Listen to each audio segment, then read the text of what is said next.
மயான கொள்ள திருவிழானா என்ன அப்படின்றது நிறைய பேருக்கு தெரியாம தான் இருக்குது. அதாவது சிவன் பிரம்மனை வதம் செய்கிறாரு. பிரம்மனுக்கு அந்த காலத்தில் 5 தலைகள் இருந்தது. அந்த 5 தலைகளில் ஒரு தலை ஆணவமாக பேச அந்த சிவபெருமான் கால பைரவனை தோற்றுவித்து அந்த 5வது தலையை சம்காரம் செய்கிறார், வெட்டி எடுத்துடுறாரு. இந்த காரணத்தினால சிவபெருமானுடைய கையில் அந்த பிரம்ம கபாலம் பற்றி கொள்கிறது. அந்த கபாலம் சிவன் கையை பற்றி கொண்டதுனால சிவன் இறக்கின்ற தருவாய் வருது. புராணத்தில் என்ன சொல்கிறாங்க அப்படின்னா, வல்லாளகண்டன் மனைவி வயிற்றுல சிவபெருமான் வளர்ந்து வருவதனால பழைய சிவன் இறந்து போகணும் அப்படின்றதுக்காக இந்த கபாலம் பற்றி கொள்கிறது. அப்போ அது பேய் தானே, ஒரு ஆத்மா, பிரம்மனுடைய ஆத்மா சிவன் பிடிச்சுக்கிறதுன்னு அர்த்தம். அதுதான் பிரம்மகத்தி தோஷமாக சொல்லப்படுகிறது.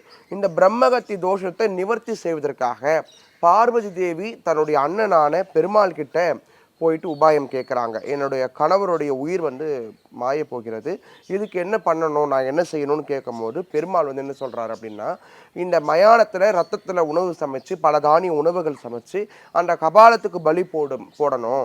அப்போ அந்த கபாலம் அது 2 முறை சாப்பிடும். சாப்பிட்டுட்டு 3வது முறை இந்த சாப்பாட்டுக்காக ஏங்கும் பொழுது, ரத்த சுவைக்காக ஏங்கும் பொழுது அதை நீ தூக்கி பூமியில் போடணும். அப்படி போட்டு அந்த கபாலம் இறங்கிடும். இறங்கின உடனே வல்லாளங்கண்டர் மனைவி வயிற்றில் வரக்கூடிய சிசுவையும் நீ எடுக்க வேண்டும். இது 2த்தையும் ஒரே சமயத்தில் செய்யணும் அப்படின்னு சொல்லி பெருமாள் தாயாருக்கு பார்வதிக்கு அந்த வழிமுறையை சொல்லி கொடுத்து, அதன் மூலிமா மயானத்தில் அம்பாள் காத்திருந்து வைத்தீச்சியாகவும் குறி சொல்லும் குரத்தியாகவும் அவதாரம் எடுத்து பல புராண நிகழ்வுகளை நடத்துனாங்க.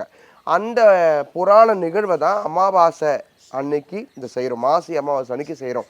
ஏன் அப்படின்னா இது மாசி அமாவாசை அன்னைக்கு நடைபெற்ற ஒரு புராணம். GUI இந்தியாவின் தலை சிறந்த vernacular edtech brand, skilling everyone everywhere.